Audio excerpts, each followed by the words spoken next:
اللہ کی سرتاب قدم شان ہے یہ، انسان ہی انسان وہ انسان ہے یہ۔ قرآن تو ایمان بتاتا ہے انہیں، اور ایمان یہ کہتا ہے میری جان ہے یہ۔ عزیزان گرامی وقار، میلاد مصطفیٰ صلی اللہ تعالیٰ علیہ وسلم کی مناسبت سے جو محافل اور جو مجالس یہاں پر منعقد کی گئی ہیں، آج پہلی محفل پاک ہے۔ رسول کریم صلی اللہ تعالیٰ علیہ وسلم کی مولود پاک کی نسبت سے ہم جو محفل منعقد کرتے ہیں، سب سے پہلے میں آپ کو یہ بتا دوں اس کا فائدہ کیا ہے۔ برکات، رحمات یہ سب اترتی ہی ہیں، ثواب اپنی جگہ پر، لیکن ایک بڑا فائدہ یہ ہوتا ہے کہ اگر عشق رسالت مآب صلی اللہ تعالیٰ علیہ وسلم کی شمع مدھم ہونے لگتی ہے تو ان مجالس پاک سے وہ روشنی دوبالا ہو جاتی ہے، حضور کی امت حضور پاک صلی اللہ علیہ وسلم سے قریب ہو جاتی ہے۔ یہ مناسبتوں کے ذریعے ہمیں میرے آقا صلی اللہ تعالیٰ علیہ وسلم کی سیرت پاک پر بیان کرنے کا اور آپ سب کو سننے کا موقع ملتا ہے۔ ہر نوجوان بلکہ ہر بچہ اور ہر بوڑھا رسول کریم صلی اللہ تعالیٰ علیہ وسلم کے اخلاق و کردار کو سنتا ہے اور اس نبی پاک سے محبت کا جذبہ اس کے دل میں بڑھتا جاتا ہے۔ اس لیے کہ امام غزالی رحمۃ اللہ تعالیٰ علیہ نے اپنے ملفوظات میں ارشاد فرمایا، آپ سے جب سوال ہوا کہ امت جب قسم پرسی کے عالم میں ہو، امت کے اوپر برا وقت آئے تو اس کا علاج کس طرح سے کیا جائے، تو آپ نے فرمایا انہیں محبت رسول اور عشق رسول میں اور بڑھا دیا جائے۔ پوچھا گیا یہ کیسے ممکن ہے؟ محبت رسول اور عشق رسول کوئی ایسا تیل ہے کہ جو ڈال دیں تو آدمی اس سے بڑھ جائے، اس کی محبت میں اضافہ ہو جائے؟ آپ نے فرمایا دو چیزوں سے اس کے دل میں محبت رسول بڑھ جاتی ہے۔ پہلی چیز یہ ہے کہ وہ درود مبارکہ کی کثرت کرے، دوسری چیز یہ ہے کہ وہ سیرت مصطفیٰ کو زیادہ سے زیادہ پڑھے یا سنے۔ ان دو چیزوں سے وہ اللہ کے حبیب صلی اللہ تعالیٰ علیہ وسلم سے قریب ہو جائے گا، اور امت پر آئی ہوئی بلائیں اور آفات اور یہ قسم پرسی کے جو ایام ہیں یہ ختم ہو جائیں گے۔ یہ دنیاوی فائدہ ہوا۔ آخرت کا فائدہ یہ ہے، اللہ کے حبیب صلی اللہ تعالیٰ علیہ وسلم کی حدیث ہے صاف، اس سے معلوم ہوتا ہے۔ حضور اکرم صلی اللہ علیہ وسلم نے فرمایا المرء مع من احب، آدمی قیامت کے دن اسی کے ساتھ اٹھایا جائے گا جس کے ساتھ دنیا میں وہ سب سے زیادہ محبت کرتا تھا۔ تم جس سے محبت کرتے تھے اسی کے ساتھ قیامت میں اٹھائے جاؤ گے۔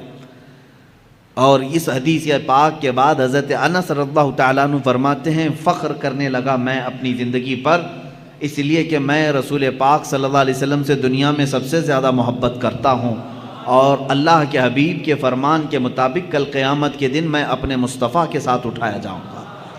میرے عزیزو، یہ ہے سیرت مصطفیٰ کی محفلوں کا فائدہ۔ آپ اللہ کے رسول سے قریب ہوں گے، محبت میں اضافہ ہوگا، اور قیامت کے دن بھی حشر کس کے ساتھ ہوگا؟ مصطفیٰ کریم صلی اللہ تعالیٰ علیہ وسلم کے ساتھ ہوگا۔ آج سے ہم مسلسل اعلان کے مطابق محافل رکھیں گے انشاءاللہ العزیز، جس میں مختلف عنوانات پر حضور پاک صلی اللہ تعالیٰ علیہ وسلم کی سیرت طیبہ پر گفتگو کرنے کی ہم سعادت حاصل کریں گے۔ آج میں سب سے پہلے اس بات کو آپ کے سامنے بتا دوں کہ آج کے عنوان کے مطابق میں نے آیت کریمہ بھی تلاوت کی ہے۔ اللہ عز و جل نے اپنے بندوں کی ہدایت کے لیے 1,24,000 یا کم و بیش انبیاء کرام علیہ السلام کو دنیا میں بھیجا۔ یہ سب کا عقیدہ ہے، نبی آئے، رسول آئے، لیکن ان 1,24,000 کم و بیش انبیاء کرام میں سب سے افضل و اعلیٰ رسول محمد صلی اللہ تعالیٰ علیہ وسلم۔ مجھے آج اسی بات پر گفتگو کرنی ہے کہ جن کے متعلق شعر کہنے والے نعت گو حضرات نے زندگی بھر مدح سرائی کی، قلم ٹوٹ گئے مگر تعریف کا حق ادا نہ ہو سکا۔ اخیر میں یہاں تک کہا لوگوں نے لا یمکن ثناء کما کان حقہ بعد از خدا بزرگ توئی قصہ مختصر۔ فارسی میں یوں کہا کہ آپ کی کما حق ہو، جیسے آپ کی شان ہے ویسے تعریف تو کوئی کر ہی نہیں سکتا۔ حاصل کلام گفتگو کا یہ ہے، خدا کے بعد اگر کوئی مرتبہ ہے تو اے پیارے حبیب وہ آپ کا مرتبہ ہے۔ اسی کی ترجمانی اعلیٰ حضرت فاضل بریلوی رضی اللہ تعالیٰ عنہ نے فرمائی آخری اپنے شعر میں، فرماتے ہیں لیکن رضا نے ختم سخن اس پہ کر دیا، خالق کا بندہ خلق کا آقا کہوں تجھے۔ ایک مقام ہے، خالق کا بندہ خلق کا آقا کہوں تجھے۔ ایک ہے رب تبارک و تعالیٰ کی ذات، اور اللہ کو چھوڑنے کے بعد پھر تمام مخلوق کی ذات۔ اللہ اور مخلوق کے درمیان اگر کوئی مرتبہ ہے تو وہ میرے آقا کا مرتبہ ہے۔ اتنا نہ بڑھاؤ کہ خدا تک پہنچ جائے، اور کبھی اتنا نہ گھٹاؤ کہ وہ عام بندہ بن جائے۔ اسی لیے اعلیٰ حضرت رضی اللہ تعالیٰ عنہ فرماتے ہیں ممکن میں یہ قدرت کہاں، واجب میں یہ عبدیت کہاں۔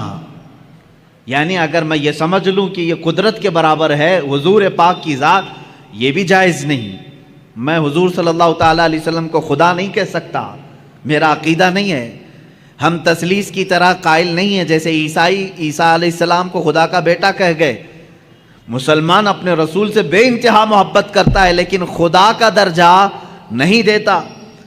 اعلیٰ حضرت فرماتے ہیں ممکن میں یہ قدرت کہاں، واجب میں عبدیت کہاں۔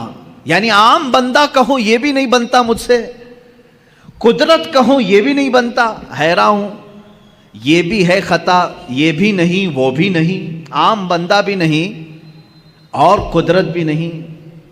حق یہ کہ ہیں عبد الہ۔ اعلیٰ حضرت رضی اللہ تعالیٰ عنہ نے اس کے جواب میں ارشاد فرمایا یعنی یہ قدرت بھی نہیں ہے اور ایک عام عبد بھی نہیں ہے، اب ہے کیا؟ اس کو ایک دوسرے شعر سے میں کہتا ہوں، میں مانتا ہوں اے عقل والو میرا محمد خدا نہیں ہے، میں مانتا ہوں اے عقل والو میرا محمد خدا نہیں ہے، مگر دلوں میں یہ نقش کر لو کہ وہ خدا سے جدا نہیں ہے۔ یہ ہے مقام مصطفیٰ صلی اللہ تعالیٰ علیہ وسلم۔ ہاں ان کی طرح نہ بنو جو کہتے ہیں وہ عام بشر ہیں، اور نہ ان کی طرح بنو کہ حضور کو وہ یہ کہتے ہیں کہ جیسے مدینے میں خدا ہو کر اتر پڑا۔ ہم نہ غلو کرنے والوں میں سے ہیں اور نہ گستاخی کر کے نیچا دکھانے والوں میں سے ہے۔ ہمارا عقیدہ اہل سنت کا یہ ہے، اللہ رب العزت کی ساری مخلوق میں اگر سب سے افضل کوئی انسان ہے وہ محمد رسول اللہ صلی اللہ علیہ وسلم۔ افضلیت مصطفیٰ صلی اللہ تعالیٰ علیہ وسلم پر ایک نہیں دو نہیں بے شمار دلیلیں موجود ہیں، قرآن کی بھی حدیث کی بھی۔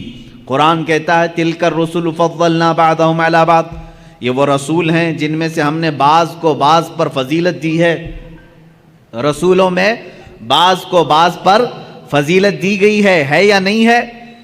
اللہ تعالیٰ نے چند نبیوں کا ذکر اس میں فرما دیا، جیسے اللہ تعالیٰ فرماتا ہے موسیٰ علیہ السلام سے اللہ نے بات فرمایا، ان کو کلام کرنے کا معجزہ دیا۔ وَكَلَّمَ اللَّهُ مُوسَىٰ تَكْلِيمًا، اللہ نے موسیٰ سے کلام کیا۔ عیسیٰ علیہ السلام کے متعلق فرمایا وہ روح القدس کے ذریعے سے ان کی مدد کی۔ عیسیٰ علیہ السلام کو اللہ تعالیٰ نے بعض نبیوں پر مقام بلند فرمایا۔ ابراہیم علیہ السلام کے متعلق قرآن کہتا ہے وَاتَّخَذَ اللَّهُ إِبْرَاهِيمَ خَلِيلًا، اللہ نے ابراہیم کو خلیل بنایا۔ خلیل کس کو کہتے ہیں؟ دوست کو۔ خلیل کس کو کہتے ہیں؟ دوست کو کہتے ہیں۔ اسی طرح بعض انبیاء کرام علیہ السلام کے متعلق قرآن میں آیا ہے، اور ہم جب انبیاء کے نام لیتے ہیں تو دیکھیں میں آپ کو گناتا ہوں، سیدنا آدم صفی اللہ کہتے ہیں، اللہ کے وہ صفی ہیں۔ سیدنا نوح نجی اللہ کہتے ہیں، اللہ کے وہ نجی ہیں۔ حضرت ابراہیم علیہ السلام کے نام کے ساتھ سیدنا ابراہیم خلیل اللہ، سیدنا اسماعیل ذبیح اللہ، سیدنا موسیٰ کلیم اللہ، سیدنا داؤد خلیفۃ اللہ، سیدنا عیسیٰ روح اللہ۔ اللہ کے یہ کچھ نہ کچھ ہیں، کوئی اللہ کا صفی ہے، کوئی اللہ کا نجی ہے، کوئی اللہ کا خلیل ہے، کوئی اللہ کا ذبیح ہے، کوئی اللہ کا صدیق ہے، کوئی اللہ کا خلیل ہے، کوئی اللہ کا روح ہے. لیکن جب میرے آقا صلی اللہ تعالیٰ علیہ وسلم کے لیے اللہ نے فرمایا تو کیا فرمایا؟ محمد صلی اللہ تعالیٰ علیہ وسلم حبیب اللہ. یہ کیا ہے؟ اللہ کے حبیب. ایک ورڈ ایسا ہے حبیب کا جو کسی دوسرے نبی کے لیے نہیں آیا. حبیب کسے کہتے ہیں؟ خلیل دوست ہو گیا، صفی چنا ہوا، نجی شرافت میں ہے، اور دیگر انبیاء کی جو صفات ہیں وہ اپنی جگہ پر ہے. حبیب کہتے ہیں محبت کا وہ درجہ جس کو اعلیٰ حضرت رحمۃ اللہ تعالیٰ علیہ نے اپنے شعر میں یوں فرمایا: میں تو مالک ہی کہوں گا کہ ہو مالک کے حبیب. میں تو مالک ہی کہوں گا آپ کو یا رسول اللہ، میں تو آپ کو مالک ہی کہوں گا کہ ہو آپ مالک کے حبیب. کیونکہ جو حبیب ہوتا ہے اور جو محب ہوتا ہے دونوں کے درمیان کیا معاملہ ہوتا ہے؟ مثال کے طور پر میں اگر کسی سے محبت کر رہا ہوں تو محبت کا تقاضا یہ ہے کہ یہ میرا موبائل ہے، یہ میرا ہے. لیکن جب میرا حبیب سامنے ہوگا تب میں یہ نہیں کہوں گا یہ میرا ہے. یہاں میرا تیرا نہیں ہوتا. جو میرا ہے وہ اس کا ہے، جو اس کا ہے وہ میرا ہے. حبیب میں یہ نسبت ہوتی ہے، خلیل میں نہیں، صدیق میں نہیں. حبیب میں یہ نسبت ہوتی ہے جو میرا ہے وہ میرے حبیب کا ہے، اور جو حبیب کا ہے وہ میرا ہے. اب اعلیٰ حضرت کا شعر پڑھو تو سمجھ میں بھی آئے اور مزہ بھی آئے. فرماتے ہیں میں تو مالک ہی کہوں گا یا رسول اللہ کہ ہو آپ مالک کے حبیب، یعنی محبوب و محب میں نہیں میرا تیرا. محبوب و محب میں نہیں میرا تیرا، اس میں میرا تیرا نہیں ہوتا. تو جہاں حبیب کی بات آتی ہے وہاں میرا اور تیرا نہیں ہوتا. عزیزان گرامی وقار، حضور پاک صلی اللہ تعالیٰ علیہ وسلم کی افضلیت اس سے ہے کہ آپ کو صرف مخلوق میں یعنی عام انسانوں میں افضل اللہ نے نہیں بنایا، بلکہ انبیاء کرام علیہ السلام میں بھی افضل بنایا. اتنا ہی نہیں بلکہ رسول اعظام اور فرشتگان جو اللہ کے مقرب فرشتے ہیں ان سے بھی افضل بنایا. حضور صلی اللہ تعالیٰ علیہ وسلم کو ان سے بھی افضل بنایا. یہ باقی رہے مخلوقات، جنات ہوں، حیوانات ہوں، یہ تمام چیزیں اپنی جگہ پر، لیکن اللہ کے جو مقرب فرشتے ہیں، جو حاملان عرش ہیں، اللہ کے عرش کو اٹھائے ہوئے ہیں، جو نبیوں تک پیغام لانے والے ہیں، جو پورے کائنات کے لیے آسمان سے بارشیں برسانے اور پانی پہنچانے کا نظام سنبھالتے، ان تمام ملائکہ سے اللہ تعالیٰ نے اپنے نبی کو مکرم بنایا، معظم پیدا فرمایا، افضل بنایا ہے. اس کی کئی دلیلیں اور کئی مثالیں میں آپ کو بتا دوں. حضور پاک صلی اللہ تعالیٰ علیہ وسلم کی افضلیت دیکھیں. اعلیٰ حضرت رحمۃ اللہ تعالیٰ علیہ کے اشعار یہاں پر ہمیں بار بار یاد آتے ہیں. وہ جہنم میں گیا جو ان سے مستغنی ہوا. مستغنی کہتے ہیں جو یہ کہے نہیں مجھے رسول کی کوئی ضرورت نہیں، مستغنی کہتے ہیں. اس کو کہتے ہیں جو یہ کہے بے نیاز ہوں میں. وہ جہنم میں گیا جو ان سے مستغنی ہوا. ہے خلیل اللہ کو حاجت رسول اللہ کی. انبیاء کرام علیہ السلام کو رسول اللہ کی حاجت رہی ہے. کیسے؟ اب شروع سے چلتا ہوں میں.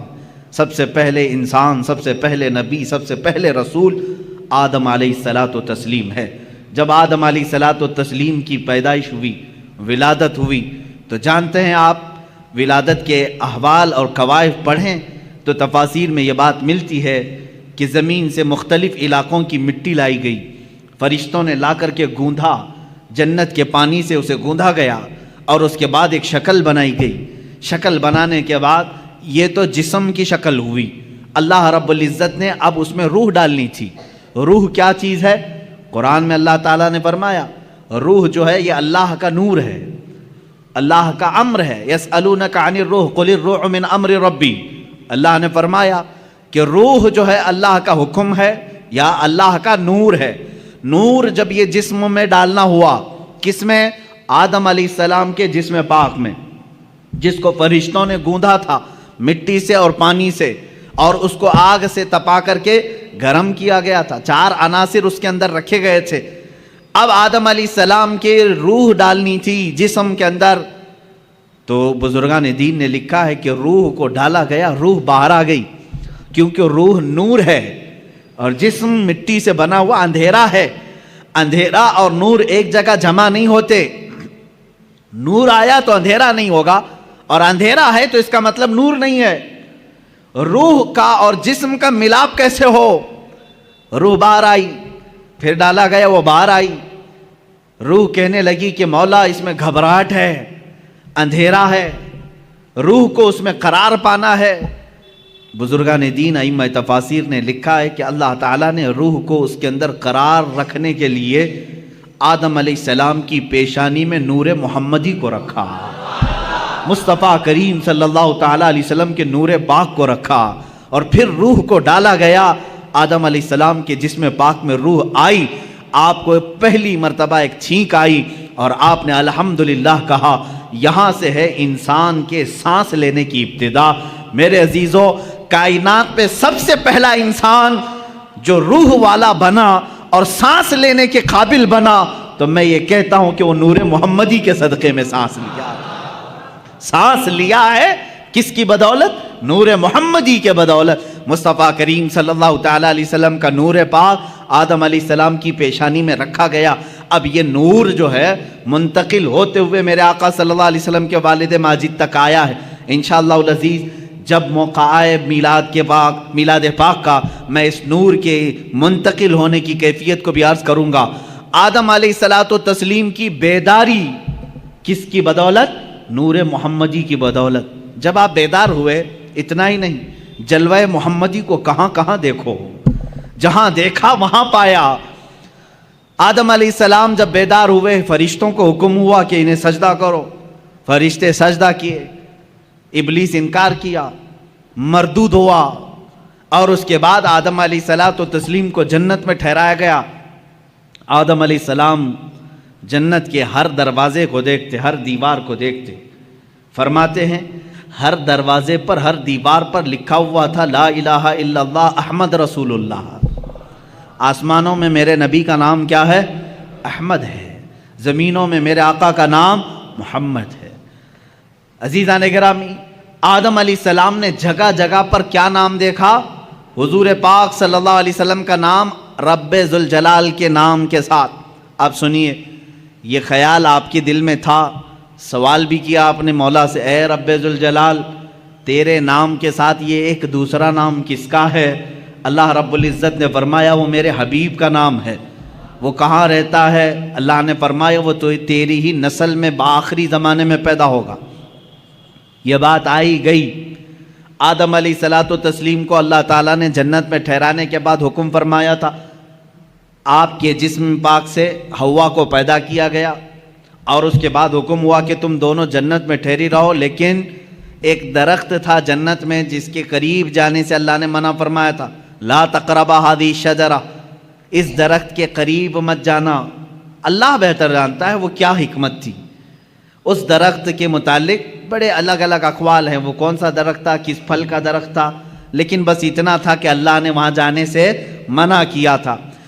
ابلیس جو کہ شیطان ہو چکا تھا, اللہ نے اسے راندہ بارگاہ کر چکا تھا اور مردود بنا دیا تھا. ابلیس کا کام یہ تھا کہ وہ چیلنج کر دیا تھا اپنے رب تعالیٰ سے کہ میں اب آدم اور اس کی پوری اولاد کو گمراہ کرتا رہوں گا. اللہ تعالیٰ نے فرمایا کہ تجھے قیامت تک کا موقع ہے, جتنے لوگوں کو گمراہ کر سکتا ہے کر. ابلیس وہیں سے ابتدا کرتا ہے, آدم علیہ السلام سے ہی وسوسے ڈالنا شروع کیا. فوسوس لہما الشیطان, قرآن میں ہے ان دونوں کو وسوسہ ڈالا شیطان نے. کس کو؟ آدم علیہ السلام اور حضرت حوا کو, ہماری ماں کو اور ہمارے باپ کو وسوسہ ڈالا یہ کہہ کر کے کہ تمہیں معلوم ہے اس درخت کے قریب جانے سے کیوں منع کیا ہے تمہیں اللہ نے؟ انہوں نے پوچھا کیوں؟ کہا اگر تم یہ درخت کا پھل کھا لو گے الا ان تکونا ملکین او تکونا من الخالدین.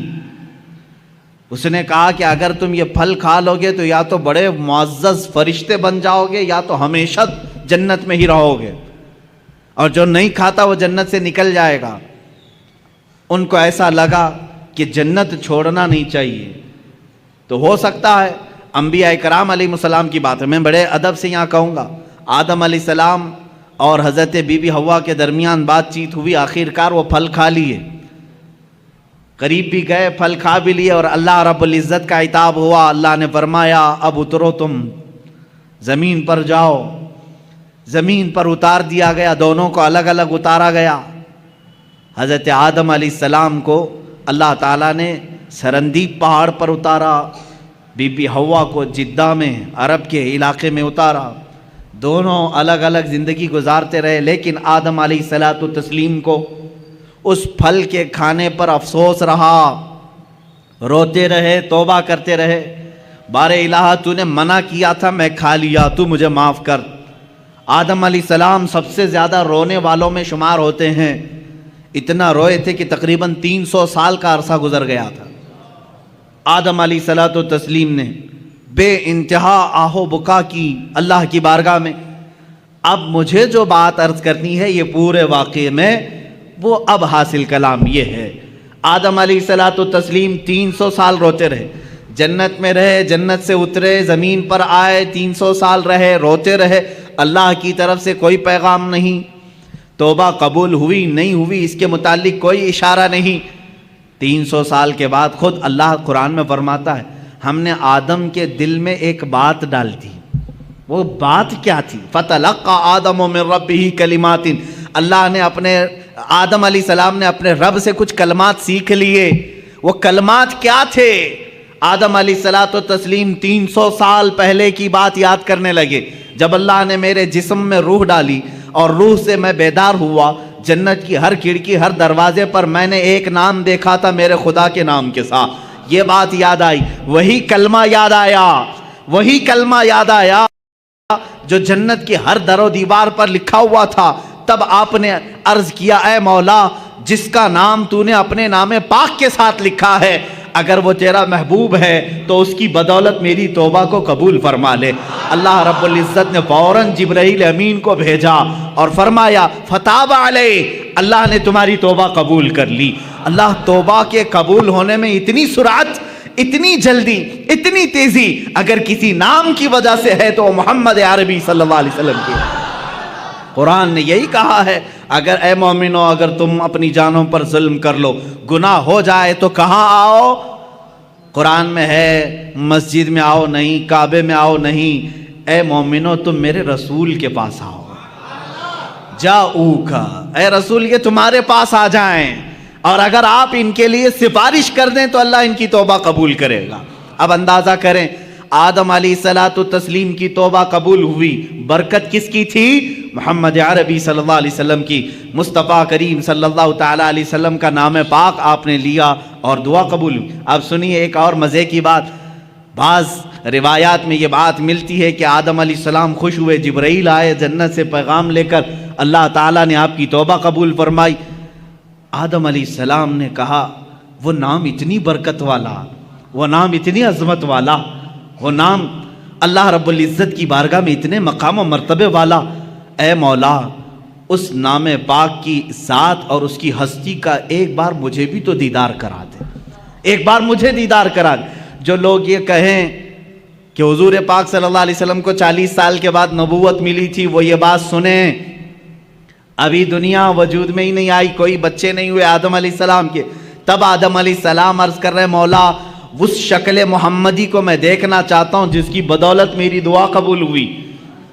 اللہ تبارک و تعالیٰ نے آدم علیہ السلام سے فرمایا کہ تم اپنے دونوں انگوٹھوں کے ناخنوں میں دیکھو، یہ بیان کیا ہے کہ دونوں انگوٹھوں کے ناخنوں میں آپ نے دیکھا حضور پاک صلی اللہ تعالیٰ علیہ وسلم کا نور پاک ان کے انگوٹھوں میں رکھا گیا۔ آدم علیہ السلام نے بڑھ کر کے اس کو چوما اور اپنی آنکھوں سے لگا لیا۔ یہ ہمارا بھی آج طریقہ ہے، ظاہر سی بات ہے اصلی اولاد وہی ہے جو اپنے باپ کے طریقے پہ چلتی ہے۔ محمد صلی اللہ تعالیٰ علیہ وسلم، ہم کس کے طریقے پر چل رہے ہیں؟ باپ کے طریقے پر چل رہے ہیں۔ جو باپ کا نہ ہو اسے تکلیف ہو۔ ہم آدم علیہ السلام کی آل میں ہیں، اولاد میں ہیں، ہم اپنے باپ کے طریقے پر چل رہے ہیں۔ عزیزان گرامی وقار، مجھے یہاں پر افضلیت مصطفیٰ عرض کرنی ہے، میرے آقا صلی اللہ تعالیٰ علیہ وسلم کی بات میں کمپیر اور موازنہ کر کے نہیں دکھا سکتا، کیونکہ حضور صلی اللہ علیہ وسلم نے فرمایا اس طرح نہ کرو کہ ایک نبی کو گراؤ دوسرے نبی کو بڑھاؤ۔ سارے انبیاء کرام علیہ السلام نبوت اور رسالت میں برابر ہیں، لیکن کچھ خصوصیتیں اللہ نے ان کو عطا کی ہیں. اس کا مطلب یہ نہیں کہ ہم کسی بھی دوسرے نبی کی توہین کریں گے، ہرگز نہیں. ہر نبی کا اپنا مقام ہے، ہر نبی کا اپنا ایک مقام و مرتبہ ہے، لیکن میرے مصطفیٰ صلی اللہ علیہ وسلم کی شان پاک الگ ہے. اعلیٰ حضرت فاضل بریلوی رحمۃ اللہ تعالیٰ علیہ نے فرمایا ہے، خدا کی رضا چاہتے ہیں دو عالم. ساری دنیا کس کی رضا چاہتی ہے؟ آپ کیا کہتے ہو، کیا چاہتے ہو؟ اللہ ہم سے راضی ہو جائے. کون نہیں کہتا؟ انبیاء کہہ رہے ہیں اللہ راضی ہو جائے، اولیاء کہہ رہے ہیں اللہ راضی ہو جائے، جنات کہہ رہے ہیں اللہ راضی ہو جائے، فرشتے کہہ رہے ہیں اللہ راضی ہو جائے، حتیٰ کہ نباتات، حیوانات سارے یہ کہتے ہیں اللہ راضی ہو جائے. خدا کی رضا چاہتے ہیں دو عالم، خدا چاہتا ہے رضائے محمد. یہ ہے میرے آقا کا مقام، خدا چاہتا ہے رضائے محمد. اب دیکھیں حضور پاک صلی اللہ تعالیٰ علیہ وسلم کی افضلیت پاک. حضرت بی بی رابعہ بصریہ رضی اللہ تعالیٰ عنہ سے پوچھا گیا، قرآن میں کوئی ایسی آیت جو پوری امت کے لیے بہت حوصلے والی ہو، کون سی ہے؟ بعض لوگ یہ کہتے ہیں اللہ نے فرمایا لا تقنطوا من رحمت اللہ، تم اللہ کی رحمت سے نا امید مت ہو، فَإِنَّهُ يَغْفِرُ الذُّنُوبَ جَمِيعًا إِنَّ اللَّهَ يَغْفِرُ الذُّنُوبَ جَمِيعًا، اللہ بے شک سارے گناہوں کو معاف کرے گا. آیت ہے کہ نہیں حوصلہ دلانے والی؟ اللہ نے فرمایا اے لوگو اللہ کی رحمت سے نا امید مایوس نہ ہو، اللہ سارے گناہوں کو معاف کرے گا. بعض لوگ یہی کہتے ہیں یہ آیت ہے حوصلہ دلانے والی، بہت حوصلہ ہے. لیکن حضرت رابعہ بصریہ فرماتی ہیں نہیں، میں سمجھتی ہوں ایک دوسری آیت ہے. پوچھا گیا وہ کون سی ہے؟ کہا سورہ والضحیٰ میں ہے. اللہ تعالیٰ نے فرمایا وَلَسَوْفَ يُعْطِيكَ رَبُّكَ فَتَرْضَىٰ، اے رسول ان قریب آپ کو آپ کا رب اتنا دے گا کہ آپ راضی ہو جائیں گے. کہا اس میں امت کی کیا بھلائی ہے؟ سوال کیا تھا؟ امت کے لیے، تمام انسانوں کے لیے حوصلے والی کوئی آیت ہے، بخشش والی کوئی آیت ہے؟ تو وہ بعض علماء نے کہا لا تقنطوا من رحمت اللہ، یہ آیت ہے رحمت کی، اللہ کی رحمت سے مایوس نہ ہو، اللہ سب گناہ معاف کرے گا. اس سے تو سمجھ میں آ رہا ہے کہ لوگوں کے گناہ معاف ہوں گے. لیکن رابعہ بصریہ فرما رہی ہیں نہیں، آیت یہ ہے رسول کو اللہ فرما رہا ہے اے رسول آپ کو اللہ اتنا دے دے گا کہ عنقریب آپ کو اتنا دے گا کہ آپ راضی ہو جائیں گے. تو اس میں تو رسول کی رضا کی بات ہے، یہاں تمام انسانوں کا کیا بھلا ہے؟ حضرت رابعہ بصریہ فرماتی ہیں اس لیے کہ ہمیں معلوم ہے رسول اس وقت تک راضی نہیں ہوں گے جب تک سب کی بخشش نہ ہو جائے. جب تک سارے ایمان والوں کی بخشش نہ ہو جائے تب تک رسول راضی نہ ہوں گے. یہ سب سے بڑی آیت رحمت ہے کہ رسول کی رضا جب تک نہ ہوگی اللہ دیتا رہے گا، دیتا رہے گا. عزیزان گرامی، افضلیت مصطفیٰ صلی اللہ تعالیٰ علیہ وسلم، انبیاء کرام کو جو مقامات ملے وہ اپنی جگہ پر ہے. اس لیے کہ شاعر نے کہا ہے کہ حسن یوسف دم عیسیٰ ید بیضاداری، آنچے ہمہ خوباں دارند تو تنہا داری. یا رسول اللہ صلی اللہ علیہ وسلم، یوسف کا حسن بھی آپ کے اندر ہے، عیسیٰ علیہ السلام کی قوت و طاقت جو آپ مردوں کو زندہ کرتے تھے آقا آپ کے اندر وہ بھی جمال ہے. حسن یوسف دم عیسیٰ ید بیضا، عیسیٰ علیہ السلام کی قوت اور موسیٰ علیہ السلام کے معجزوں کا کمال بھی آپ کے اندر ہے.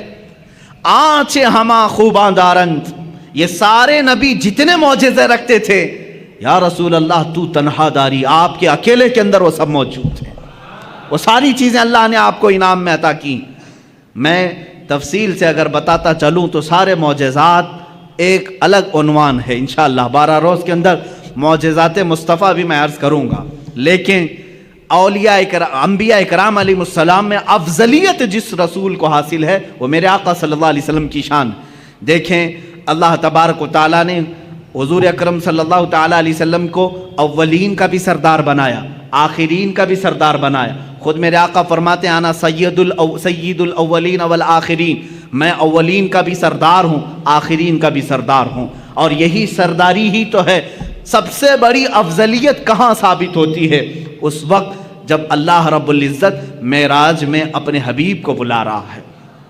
ایک طرف لن ترانی ہے، ایک طرف لن ترانی قرآن میں آئی ہوئی آیت میں بتا رہا ہوں، موسیٰ علیہ السلام اللہ رب العزت کی بارگاہ میں بار بار یوں عرض کر رہے تھے، ربی ارینی، اے اللہ تو مجھے اپنا جلوہ دکھا دے، اے اللہ تو مجھے اپنا دیدار کرا دے۔ اللہ فرماتا ہے لن ترانی، اے موسیٰ تو ہرگز مجھے نہیں دیکھ سکے گا۔ لن عربی میں تاکید کے لیے آتا ہے، نفی تاکید، کہ تم ہرگز نہیں دیکھ سکو گے۔ کس کو کہا جا رہا ہے؟ موسیٰ علیہ السلام۔ آپ نے بار بار اصرار کیا تو اللہ تعالیٰ نے فرمایا ٹھیک ہے، کوہ طور پر آ جاؤ، کوہ طور پر آ جاؤ، نالین نیچے اتارو۔ موسیٰ علیہ السلام کو کیا کہا جا رہا ہے؟ نالین، چپل اپنے نیچے اتارو، کوہ طور پر آؤ، اور اللہ رب العزت اپنی پوری ذات نہیں، اپنی ایک تجلی کا اظہار تم پر کرے گا۔ اگر دیکھ سکو تو دیکھ لو، اس کے بعد دوسری منزلیں ہوں گی۔ قرآن کی آیت ہے 9ویں پارے کی، اللہ فرماتا ہے فَلَمَّا تَجَلَّى رَبُّهُ لِلْجَبَلِ جَعَلَهُ دَكَّا وَخَرَّ مُوسَىٰ صَعِقًا۔ اللہ تعالیٰ نے حکم فرمایا موسیٰ سامنے والے پہاڑ کی طرف دیکھتے رہو، اس درخت کی طرف جو پہاڑ کے اوپر ہے۔ اس درخت پر اللہ رب العزت نے اپنے جمال کی، جلال کی تجلیات میں سے سوئی کے ناکے سے بھی کم، سوئی کا ناکہ ہوتا کتنا ہے؟ بہت چھوٹا سا، سوئی کی انی، اس سے بھی کم حصہ اپنی تجلی کا، اپنی نور کا ظاہر فرمایا۔ قرآن کہتا ہے جعلہ دکا، پورا پہاڑ زلزلہ میں تبدیل ہوا، زلزلے میں آ گیا، پورا پہاڑ جل گیا۔ وَخَرَّ مُوسَىٰ صَعِقًا، اور غش کھا کر کے موسیٰ علیہ السلام زمین پر گر گئے، غش کھا گئے، دیکھ نہیں سکے کس چیز کو؟ جو سوئی کے ناکے کے برابر رب ذوالجلال کی تجلی تھی۔ فَلَمَّا أَفَاقَ قَالَ سُبْحَانَكَ تُبْتُ إِلَيْكَ، جب وہ بیدار ہوئے، موسیٰ علیہ السلام نے کہا اے اللہ تیری بلندی ہو، تیری پاکی ہو، میں رجوع کرتا ہوں اپنی اس بات سے جو پہلے کہہ رہا تھا کہ اے اللہ تو مجھے دکھا دے۔ پھر دوبارہ انہوں نے یہ بات نہیں کہی کہ اے اللہ تو مجھے دکھا دے، اے اللہ تو مجھے اپنا دیدار کرا دے۔ یہ تو موسیٰ علیہ الصلوۃ والتسلیم کی شان ہے، کیونکہ اللہ تعالیٰ نے فرمایا کسی بشر میں یہ طاقت نہیں کہ وہ براہ راست اپنے رب کو دیکھ سکے، کسی بشر کے اندر یہ آنکھیں دی نہیں گئیں کہ وہ براہ راست اپنے پیدا کرنے والے خالق کو دیکھ سکے۔ لیکن یہی معاملہ جب میرے آقا کے ساتھ ہوا، 26 رجب المرجب ہے، اللہ کے حبیب صلی اللہ تعالیٰ علیہ وسلم اپنے دولت قدے پر حضرت ام ہانی کے گھر پر آرام فرما رہے ہیں، جبرائیل امین آئے اور آ کر کے میرے آقا صلی اللہ تعالیٰ علیہ وسلم کو بیدار کر رہے ہیں۔ تو بیداری کا طریقہ بھی بتایا گیا ہے، انہوں نے اپنی پیشانی حضور کے تلووں سے لگائی، ٹھنڈک سے آپ بیدار ہوئے۔ پوچھا جبرائیل اس وقت آنا کس بات کا ہے؟ جبرائیل نے کہا اللہ تعالیٰ آپ کو آسمانوں کی سیر کرانا چاہتا ہے، جنت، دوزخ، عرش، کرسی، لوح و قلم کے دیدار کرانا چاہتا ہے۔ اے رسول گرامی وقار، آج آپ کی معراج کا وقت ہے، آپ کی معراج کی شب ہے، اللہ تعالیٰ آپ کو اپنی زیارت کرانا چاہتا ہے۔ حضرت جبرائیل امین نے جب یہ کہا، حضور اکرم صلی اللہ تعالیٰ علیہ وسلم اٹھے، بیدار ہوئے، اور وہاں سے مسجد حرم شریف تشریف لے گئے۔ براق آپ ہی کے لیے بنائی گئی سواری، اس پر اس سے پہلے نہ کوئی سوار ہوا، نہ ان کے بعد کوئی سوار ہوا۔ یہ حضور کی خصوصیات میں سے ہے۔ براق کی تیز رفتاری ایسی تھی جہاں تک ایک نگاہ پہنچتی ہے وہاں اس کا پہلا قدم ہوتا تھا۔ براق کی تیز رفتاری، رسول کریم صلی اللہ تعالیٰ علیہ وسلم اس پر جلوہ فرما ہو کر آسمانوں کے سفر پر گئے۔ لیکن اس سفر میں میرے آقا کی افضلیت تمہیں جگہ جگہ میں بتاؤں۔ اللہ اکبر، حرم پاک سے مسجد اقصیٰ تک کا سفر تو قرآن میں اللہ نے بیان کیا ہے۔ سبحان الذی اسری بعبدہ لیلا من المسجد الحرام الی المسجد الاقصیٰ، پاک ہے وہ ذات جس نے اپنے بندے کو رات کے ایک چھوٹے سے وقت میں مسجد حرم سے مسجد اقصیٰ تک کا سفر کرایا۔ مسجد اقصیٰ کسے کہتے ہیں؟ بیت المقدس جو فلسطین میں ہے، جو ہمارا قبلہ اول ہے، پہلے ہم اسی کی طرف منہ کر کے نماز پڑھتے ہیں۔ حضور پاک صلی اللہ تعالیٰ علیہ وسلم مسجد اقصیٰ گئے تو سفر کے درمیان یہاں مسجد اقصیٰ آنے کا کیا مطلب ہے، کیا وجہ ہے؟ یہاں آئے حضور پاک صلی اللہ تعالیٰ علیہ وسلم تو دیکھا آپ تنہا نہیں تھے، آدم علیہ السلام سے لے کر عیسیٰ علیہ السلام تک جتنے نبی دنیا میں آئے سب کے سب وہاں جمع تھے، سب کے سب جمع تھے۔ حضور پاک صلی اللہ علیہ وسلم جیسے ہی تشریف لائے سبوں نے حضور اکرم صلی اللہ علیہ وسلم کا استقبال کیا. اللہ کے حبیب صلی اللہ تعالیٰ علیہ وسلم پیدا ہونے کے اعتبار سے سب سے آخری زمانے میں آئے ہیں، لیکن جب مسجد اقصیٰ میں گزر رہے تھے تو سب سے آگے مصلی پر آپ تشریف فرما تھے. سب سے پہلے آپ مصلی پر تشریف لے گئے. آپ نے انبیاء کرام علیہ السلام کی امامت فرمائی. اب یہ ایک الگ نماز ہے، جبکہ نماز تو معراج کے بعد ہم کو ملی. وہ نماز انبیاء کی مخصوص نماز تھی، وہ تو صرف میرے آقا کی امامت دکھانی مقصود تھی. اس نماز کو نہ میں جمعہ سے تشبیہ دے سکتا ہوں نہ عید سے تشبیہ دے سکتا ہوں، اس لیے کہ نہ دنیا میں ایسی کوئی نماز ہوئی ہے نہ ہوگی جس کا امام سید الانبیاء اور مقتدی سارے رسول سارے انبیاء. ایسی نماز کہاں؟ وہ خود اپنی اپنی شریعتوں کے مالک، اپنی اپنی امتوں کے آقا، لیکن آج میرے نبی کی اقتداء میں مقتدی بنے ہوئے تھے. لیکن اس نماز کا ایک الگ حال ہے. حضور نے امامت فرمائی. امام ہی خطبہ دیتا ہے یا نہیں؟ جمعہ میں جو نماز پڑھایا وہی خطبہ دے رہا ہے، عید میں جو نماز پڑھایا وہی خطبہ دے رہا ہے. لیکن اس نماز کا حال ایسا نہیں تھا. حضور نے امامت تو فرمائی، خطبہ سب سے پہلے آدم علیہ السلام نے دیا، پھر ابراہیم علیہ السلام نے دیا، پھر اسماعیل علیہ السلام نے دیا، پھر موسیٰ علیہ السلام نے دیا، پھر عیسیٰ علیہ السلام نے دیا. کئی انبیاء کرام علیہ السلام خطبہ دے رہے تھے. یہ کیا خطبہ تھا؟ ہر نبی آتے تھے محمد عربی صلی اللہ علیہ وسلم کی تعریف بیان کرتے تھے. میرے عزیزوں، پھر کہتے ہو مولود کی محفل شرک و بدعت ہے. ان انبیاء کرام کو کیا فتویٰ دو گے جو نبی بازو بیٹھے ہیں اور ان کی تعریف میں وہ مدح سرائی کر رہے ہوں؟ حضور پاک صلی اللہ تعالیٰ علیہ وسلم کی تعریف بیان کرنا یہی تو مولود کی محفل ہے، یہی تو میلاد کی محفل ہے. میلاد کی محفل میں مجھے بتاؤ کیا گانے بجانے ہوتے ہیں؟ کیا ڈھول باجے ہوتے ہیں؟ یہاں سیرت مصطفیٰ بیان کی جا رہی ہے. یہی تو ہم بیان کر رہے ہیں. اللہ کے نبی سب سے اعلیٰ ہیں، سب سے افضل ہیں، سب سے اشرف ہیں، سب سے اکرم ہیں. حضور کی تعریف بیان کرنا یہ تو معراج کے سفر میں انبیاء کی بھی سنت ہے. مسجد اقصیٰ میں سارے نبیوں نے خطبہ دیا. وہ کتنا وقت لگا ہوگا اللہ ہی بہتر جانے، اللہ ہی بہتر جانے. نبیوں کی طاقت و قوت اپنی جگہ پر، اس کو آپ گیس نہیں کر سکو گے. اللہ نے نبیوں کو کیا طاقت دی ہے، کون سی قوت ہے. یہاں لوگ حضور کی طاقت ناپنے کی کوشش کر رہے ہیں، دوسرے نبیوں کی طاقت ان کا اندازہ نہیں کر سکو گے. نماز ادھر پڑھائی، جلسہ ختم ہوا، حضور پاک صلی اللہ علیہ وسلم پھر سفر پر روانہ ہوئے.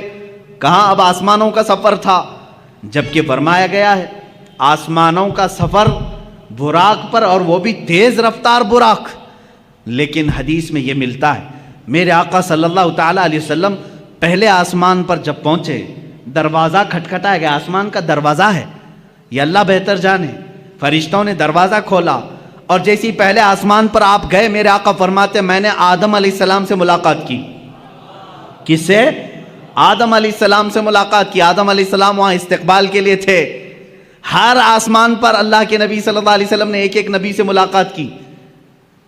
حضرت یوسف علیہ السلام سے، حضرت عیسیٰ علیہ السلام سے. ساتویں آسمان پر حضرت ابراہیم علیہ السلام تھے. یہ ہر آسمان پر ایک ایک نبی سے ملاقات کی اور ان نبیوں نے وہاں میرے آقا کا استقبال کیا. کہیں دہن کے گھوڑے دوڑاؤ تو ادھر کے ادھر ہو جاؤ گے، خیالات اور اپنی عقل کو دوڑاؤ گے تو ادھر کے ادھر ہو جاؤ گے. مولانا ابھی تو آپ کہہ رہے تھے رسول سارے نبیوں کی امامت کر رہے تھے، اور ابھی آپ کہہ رہے ہیں کہ وہ آسمانوں پر مل رہے تھے. بات تو ہے نا؟ ہاں، تو مجھے تو ظاہر واضح کرنا ہی پڑے گا. ہاں یقیناً مسجد اقصیٰ میں امامت میرے آقا کر رہے تھے، نبی اقتداء کر رہے تھے، اور آسمانوں میں بھی انبیاء پہنچے تھے. حضور پاک صلی اللہ تعالیٰ. اب یہاں کہیں ایسی تو بات نہیں کہ حضور کی رفتار دھیمی ہے اور دوسرے نبیوں کی رفتار اور تیز ہے، وہ پہلے پہنچے ہوئے حضور سے. یہ خیال آئے گا، کوئی یہ سوال کرے گا دوسرے رسول تو میرے نبی سے پہلے پہنچ گئے تھے آسمانوں پر، حضور تو بعد میں آئے. میرے عزیز، یہ سفر کو تمہیں سمجھنا ہوگا. یہ سفر عام سفر نہیں ہے، عام سفر نہیں ہے. یہ سفر ایسا ہی ہے جیسا کوئی دولہا اپنے گھر سے نکلتا ہے. دولہا جب اپنے گھر سے نکلتا ہے، کیونکہ ہم نے شروع سے دیکھا ہے اس سفر کو. دیکھتے ہیں آپ،